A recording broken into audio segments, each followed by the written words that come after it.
Social মিডিয়ায় বহুল আলোচিত নেচার স্টিলের সামনে এখন আমি দাঁড়িয়ে আছি। এইভাবে যাওয়ার পর ডান দিকে প্রচুর বোগেনভিলিয়া গাছ রয়েছে।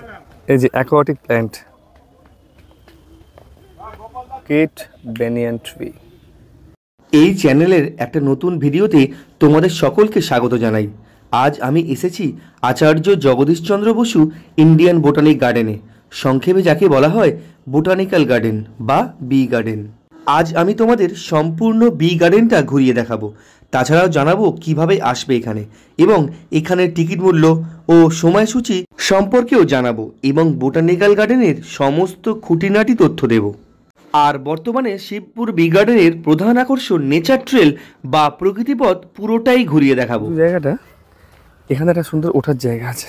এই যে উঠলাম, উঠে এখানটা এই যে সুন্দর বসার জায়গা আছে, যেটা বসে প্রকৃতিকে একান্তে অনুভব করা যায়। ভারতবর্ষের প্রাচীনতম এবং বৃহত্তম বোটানিক্যাল গার্ডেন হলো এটি। প্রথমেই আপনাদের গার্ডেনের বাইরে টাঙানো সময়সূচিটা জানিয়ে দিই। দেখুন, যারা মর্নিং ওয়াক করেন তাদের জন্য 5:30 থেকে 7টা, অক্টোবর টু ফেব্রুয়ারি সেটি 5:30 থেকে 7:30। আর যারা পর্যটক আসবেন তাদের জন্য মার্চ থেকে সেপ্টেম্বর 8টা থেকে 5:30, এবং অক্টোবর থেকে ফেব্রুয়ারি 8টা থেকে 5টা পর্যন্ত। আর টিকিট কাউন্টার বন্ধ হবে ঠিক বিকাল 4টের সময়। গেটে প্রবেশ করার পরই এই বাম দিকে রয়েছে টিকিট কাউন্টার। দেখুন, এন্ট্রি টিকিট কাউন্টার। তো গেটে টিকিট কেটে নেবো। আর এই আশপাশের বাগানটাও খুব সুন্দর করে সাজানো। আমি প্রবেশ করেছিলাম বি গার্ডেনের 2 নম্বর গেট থেকে। এই গেট থেকে প্রবেশ করার সামনেই রয়েছে টিকিট কাউন্টার। ভারতীয়দের জন্য টিকিট মূল্য 30 টাকা, বিদেশিদের জন্য 300 টাকা। ক্যামেরা নিয়ে গেলে সেক্ষেত্রে চার্জ পড়বে 60 টাকা। মোবাইলের ক্ষেত্রে কোনো চার্জ লাগবে না। এই বাম দিকে রয়েছে ব্যাগেজ কাউন্টার, আর এদিকটায় এন্ট্রি গেট। এন্ট্রি গেটে ব্যাগ চেক করে তবে প্রবেশ করতে দেওয়া হয়, কারণ ভিতরে কোনো রকম প্লাস্টিক বা প্লাস্টিকের বোতল অ্যালাউ নেই, তবে ফাইবার হলে অ্যালাউ করে। আর ভিতরে কোনো রকম পোষ্য বা পেট নিয়ে যাওয়া যায় না। প্লাস্টিক প্যাকেটজাত কোনো খাবারই ভিতরে অ্যালাউ করে না, বাইরে চেক করে সেটা বের করে নেওয়া হয়। তবে বাড়ির বানানো খাবার টিফিন বক্সে করে নিয়ে এসে ভিতরে যেখানে খুশি বসে খেতে পারেন। সামনে এই গেট দিয়ে আমরা প্রবেশ করলাম। আর এই বি গার্ডেনের এই সামনেটা খুব সুন্দর করে একটা গেট করা হয়েছে। আর এই গেট দিয়ে এলাম। এই বাম দিকটায় এই যে একটা কাটা গাছ, খুব সুন্দর লাগছে এটা। আর এই যে এটা নতুন করা হয়েছে, এই শেডটা, এই টিনের শেডটা, এটা নতুন করা হয়েছে। গার্ডেনে প্রবেশ করার আগে জানিয়ে দিই কিভাবে এখানে পৌঁছাবে। বি গার্ডেনে আসতে গেলে বেসিক্যালি কিন্তু বাসে করেই আসতে হবে। হাওড়া, শিয়ালদা, বারাসাত, ধর্মতলা সব জায়গা থেকেই বি গার্ডেনে আসার বাস পেয়ে যাবে। আর নিয়ারেস্ট রেল স্টেশন হলো শিবপুর, সাঁতরাগাছি, শালিমার, মৌরিগ্রাম ইত্যাদি। আমি যেমন হাওড়া খড়গপুর ডিভিশনের মৌরিগ্রাম স্টেশন থেকে এলাম। এই যে মৌরিগ্রাম স্টেশন দিয়ে এটা দিয়ে এলাম, এসে এই যে রাস্তা পেরিয়ে ওপারে গিয়ে গাড়ি ধরলাম। এই যে সামনে মিনি বাসগুলো দাঁড়িয়ে আছে, মিনি বাসও আছে, আর সামনে টোটোও আছে। এখান থেকে 5 কিলোমিটার দূরে অবস্থিত বি গার্ডেনের ভাড়া পড়ে 15 থেকে 20 টাকা। এই যে আমরা এই গেট দিয়ে প্রবেশ করলাম, আর এদিকের এই রাস্তাটা বাইরের দিকে যাচ্ছে। আর এই দিকে দেখুন খুব সুন্দর একটা গাছ, যেটা প্রায় মারা গেছে, ডালপালাও শুকিয়ে গেছে। আর আমরা এই রাস্তা দিয়ে এগোবো।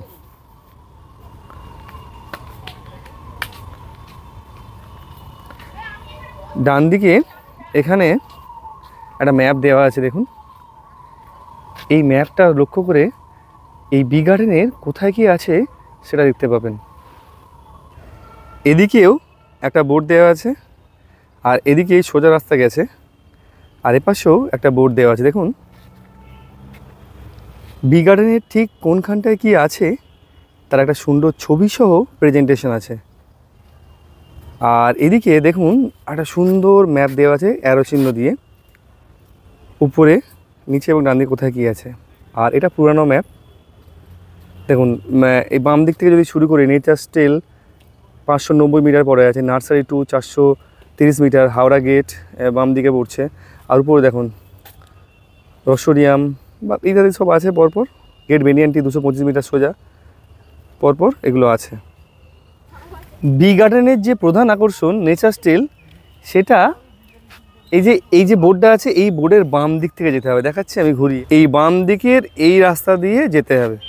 দেখুন এলাম আমরা ওই রাস্তা দিয়ে, এই যে ওই রাস্তা দিয়ে এলাম, এসে এদিক থেকে যেতে হবে। আর আমি প্রথমে যাব গেট বেনিয়ান্টি, তাই এই রাস্তা দিয়ে যাওয়া শুরু করলাম। ডান দিকে পানীয় জলও আছে, কিছুটা এসে দেখতে পেলাম। আর এই যে এখানটা এসে সামনে কিন্তু একটা গোলাপ বাগান আছে, রোজারিয়াম। এই ডান দিকটা খুব সুন্দর সাজানো একটা, আর এই যে গোলাপ বাগান, সামনে বিভিন্ন রকম ফুলের গাছ, গোলাপের বিভিন্ন প্রজাতি। সবে ডিসেম্বরের আজকে 10 তারিখ, বিভিন্ন ফুলগুলো ফুটতে শুরু করেছে। শীতে এলে এই ধরনের অনেক ধরনের ফুল দেখতে পাবেন, বিভিন্ন প্রকার গাঁদা, বিভিন্ন প্রকার ফুল দেখতে পাবেন। আর বাম দিকে এই গোলাপ বাগান, রোজোরিয়াম। এই গোলাপ বাগানকে ছেড়ে সোজা যদি যাওয়া যায় তাহলে গেট বেনিয়ান্টি পাওয়া যাবে। আর সামনে একটা যে বোগেনভেলিয়ার সুন্দর একটা পথ করা হয়েছে, এই পথ থেকে প্রবেশ করুন। বোগেনভেলিয়ার সুন্দর একটা পথ, দারুণ লাগবে এটা, এর ভিতর দিয়ে হাঁটে যেতে অসাধারণ। এদিক থেকে এইভাবে যাওয়ার পর ডান দিকে প্রচুর বোগেনভেলিয়া গাছ রয়েছে, দেখাচ্ছি। এই যে প্রচুর বোগেনভেলিয়া, প্রকৃতি প্রেমীদের একটা স্বর্গ। এ পাশে পুরো ফুল ফুটে আছে, দেখুন বোগেনভেলিয়া। আবার ফিরে যাচ্ছি।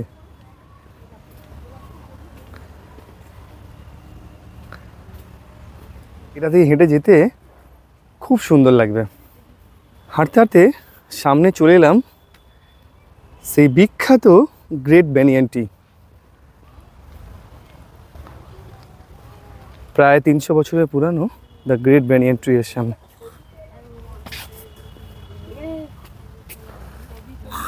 এই দেখুন দূরে লেখা রয়েছে দ্য গ্রেট ব্যানিয়ান ট্রি।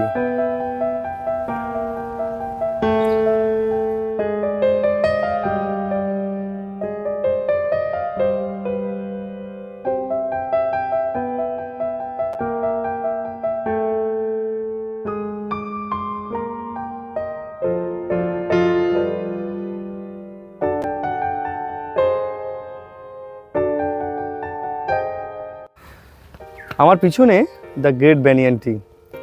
15 বছর আগেও এর ভিতরে প্রবেশ করতে দেয়া হতো, কিন্তু এখন বিভিন্ন ফাঙ্গাস লেগে যাওয়ার কারণে গাছে আর এই প্রবেশ করা বন্ধ করে দেওয়া হয়েছে।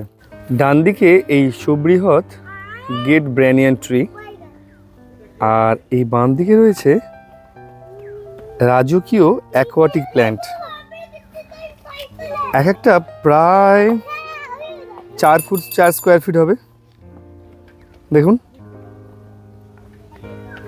4 কোনোটা 5 ফুট বের হবে আর কি, অনেকগুলো আছে অ্যাকোয়াটিক প্ল্যান্ট। আর এই যে দূরে অনেক বসার জায়গা আছে, ওটা যদি দেখাই, এই যে আমার সামনে দ্য গ্রেট ব্যানিয়ান ট্রি। একবার পরিধিটা দেখুন, এইখান থেকে শুরু হয়ে এই যে এই দিক পর্যন্ত ওটাই। আর এখানে দেখুন এই বটগাছ সম্পর্কে তথ্য দেওয়া রয়েছে, একটা বাংলা, এদিকে হিন্দি আর ওদিকে ইংরেজি। এখন প্রায় 4208টি স্তম্ভমূল আছে, আর এটা 16.5 মিটার উঁচু।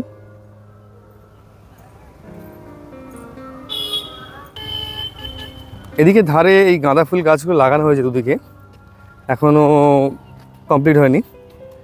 এদিকে এই যে সমতল ভূমিটা আছে, এখানে বসে বাচ্চারা খেলাধুলা করতে পারবে। আর এদিকটায় এই যে এই বট গাছটা, এই যে দূরে দ্য গ্রেট ব্যানিয়ান ট্রি, আর এখানে একটা বসার জায়গা। আর এদিকে এখানে পানীয় জলেরও ব্যবস্থা আছে, ঠান্ডা পানীয় জল ব্লু স্টারের। আর এদিকে মদমুগ্ধ জল আছে। আর বটগাছটার এদিকটায় প্যাডেল বোর্ডিংও ব্যবস্থা করা হয়েছে। এই কিংস লেকে প্যাডেল বোর্ডিংয়ের ব্যবস্থা করা হয়েছে। এটা কত কি ভাড়া পড়ে আর কতক্ষণ সময় দেয় সেটা আপনাদের দেখিয়ে দিই।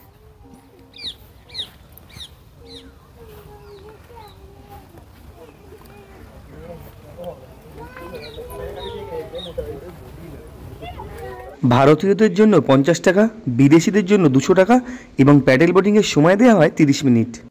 এদিক থেকে এলাম দ্য গ্রেট ব্যানিয়ান ট্রি দেখে। এই রাস্তাটা চলে যাচ্ছে গঙ্গার দিকে। এই রাস্তাটা পুরোটাই গঙ্গা, এদিকের পুরোটাই গঙ্গা। আর এদিকে দেখুন একটা পথ দেওয়া আছে, এই যে দ্য গ্রেট ব্যানিয়ান ট্রি বাম দিকে। আর এই যে ক্যাফেটেরিয়া আছে, Howrah gate, cactus house. 270 acre বা 816 বিঘা আয়তন বিশিষ্ট এই গার্ডেনে বর্তমানে 1400 প্রজাতির প্রায় 17,000টি গাছ রয়েছে। এখানে আরও একটা কথা জানিয়ে রাখি, বি গার্ডেনের নিজস্ব পার্কিং কিছু নেই। আপনি যদি গাড়ি নিয়ে আসেন সেক্ষেত্রে আপনাকে আশেপাশের কোনো গ্যারেজে বা স্টেশনের কাছে গিয়ে জমা রাখতে হবে। এই পথ দিয়ে আসার পর বাম দিকে সাইক্যাড সেকশন অর্থাৎ নগ্নবীজি বা ব্যক্তবীজি উদ্ভিদের একটা গার্ডেন দেখতে পাবেন।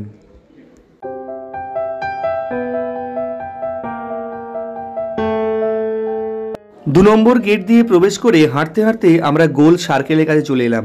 আপনারা যদি 1 নম্বর গেট দিয়ে প্রবেশ করেন সেক্ষেত্রে আপনাদের এই সামনেই গোল সার্কেলটা পড়বে। গোল সার্কেলের ঠিক বাম দিকে রয়েছে রয়েস্টোনিয়া অ্যাভিনিউ।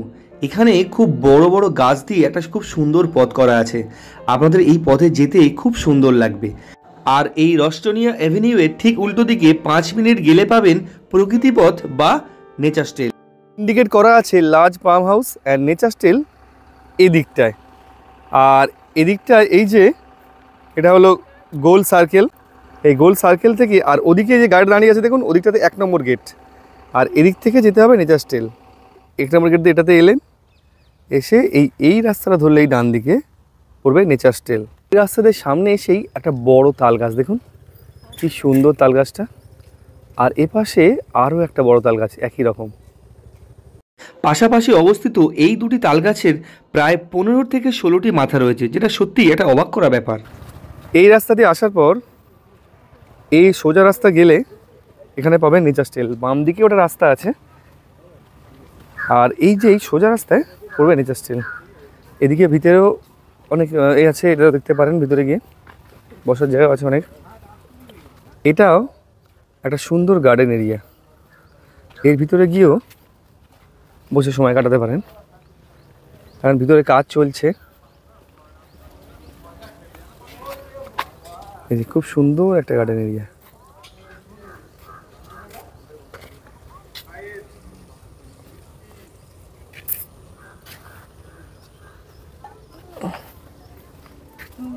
সোশ্যাল মিডিয়ায় বহুল আলোচিত এই নেচার স্টেলের সামনে আমি এখন দাঁড়িয়ে আছি।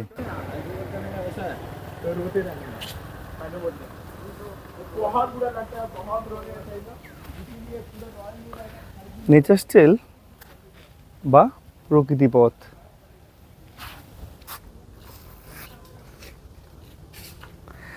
এই নেচার স্টেল দিয়ে প্রবেশ করলে বেশ একটা গা ছমছমের পরিবেশ। প্রবেশ করার পর এই যে ডান দিকে রয়েছে পঞ্চবটি পথ, ডান দিকে যাবো না। আর এই যে এদিকে রয়েছে, এদিকে একটা রাস্তা রয়েছে, এটা হচ্ছে দণ্ডকারণ্য পথ। আর এদিকে রয়েছে মধুমন পথ, যেদিক থেকে খুঁজে যেতে পারেন। আমরা সোজা যাচ্ছি।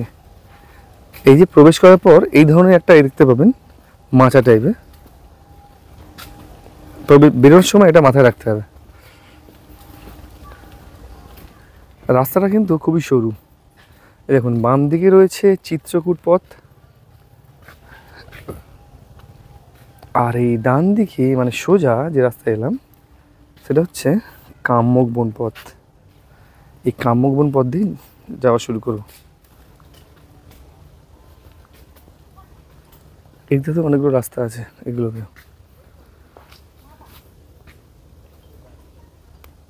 পথ দিয়ে আসার পর দেখুন এখানে সুন্দর একটা বাঁশ দিয়ে বেশ একটা খুব সুন্দর একটা কোহিলকা সৃষ্টি করা হয়েছে, আর তার গা দিয়ে গাছ, বেশ সুন্দর লাগবে এই রাস্তাতে হাঁটতে।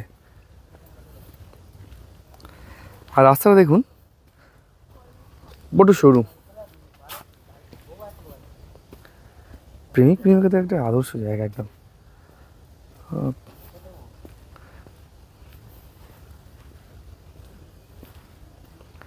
চারদিকে ঘন জঙ্গল, রাস্তাটা খুব সরু। আর দেখুন 2টো বা 2.5টা ইটকে যদি পাশাপাশি রাখা যায় সেরকম একটা রাস্তা। আর চারপাশ তাকিয়ে দেখুন মানে সূর্যের আলো ঠিক মতো নিচে পৌঁছাতে পারছে না। দূরে অনেক পাখির ডাকও শোনা যাচ্ছে।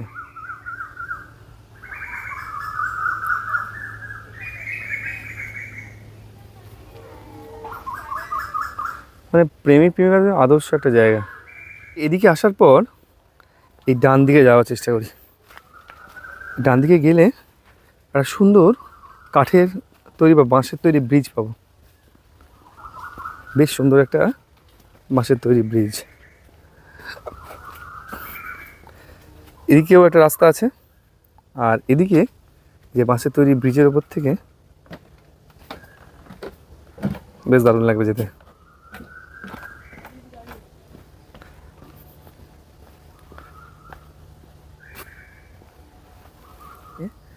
ভাই প্রেমিক প্রেমিকাদের জন্য একটা আদর্শ জায়গা। এখানে একটা বট গাছ, বট গাছের তলায় সব প্রেম করছে।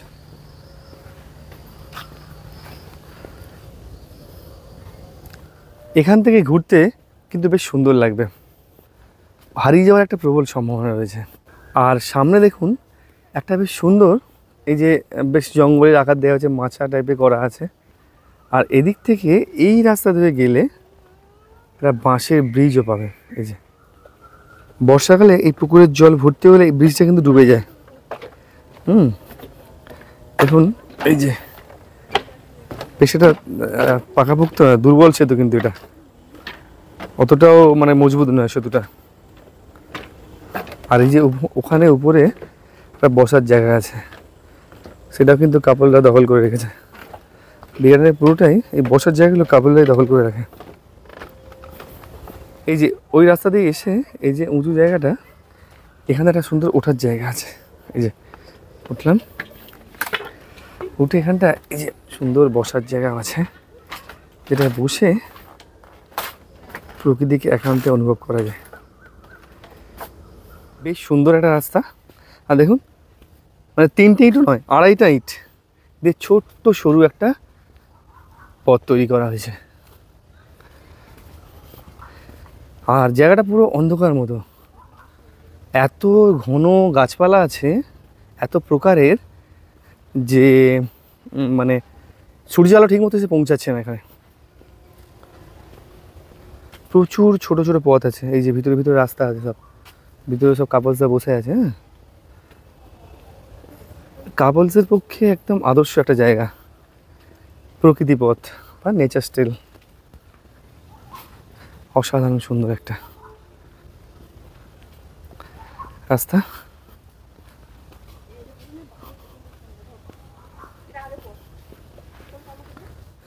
এখানে এই পথ দিয়ে হাঁটার সময় একটু চোখ কান খোলা রেখে হাঁটবেন, কারণ এখানে এত ঘন জঙ্গল তো, তার ফলে সাপ থাকাটা কিছু বড় কথা নয়, মানে থাকতেই পারে। আর এই যে দেখুন ঘুরতে ঘুরতে সেখানটা চলে এলাম। এই সামনে রয়েছে বসার জায়গা কাঠের গুঁড়ি দিয়ে, আর এই যে সেই যে মাচাটা প্রথমে দেখেছিলাম সেখানেই চলে এলাম আবার। ভিতরে কিন্তু অনেক কাপল রয়েছে। এটা হলো আসার গেট, এই গেট দিয়ে আমরা এলাম। আর এই গেট দিয়ে যদি এই ডান দিকে যান সেক্ষেত্রে সামনেই পাবেন নেচার স্টাইল। আর ডান দিকে মানে সোজা প্রায় এই রাস্তা ধরেই সোজা 5 মিনিট হাঁটলে নেচার স্টাইল। আর ওখান থেকে গিয়ে ডান দিকে যে রাস্তাটা দেখালাম ওখান থেকে পাবেন গেট বেনিয়ানটি। আর এপাশ দিয়েও এদিক দিয়ে সোজা এই যে গেট বেনিয়ানটির এই সামনে। আজ এই পর্যন্তই। ভিডিওটা ভালো লাগলে অবশ্যই একটা লাইক করবেন এবং চ্যানেলে নতুন হলে চ্যানেলটা সাবস্ক্রাইব করে রাখবেন। আর একটা ইনফরমেশান শেয়ার করি, ভিতরে কিন্তু কোনো গাড়ি নেই, হেঁটেই ঘুরতে হবে পুরোটা। আর ভিতরে কোনো খাবারের দোকানও নেই। দেখা হচ্ছে নেক্সট ভিডিওতে। সকলে খুব ভালো থাকুন, সুস্থ থাকুন। সকলকে অসংখ্য অসংখ্য ধন্যবাদ।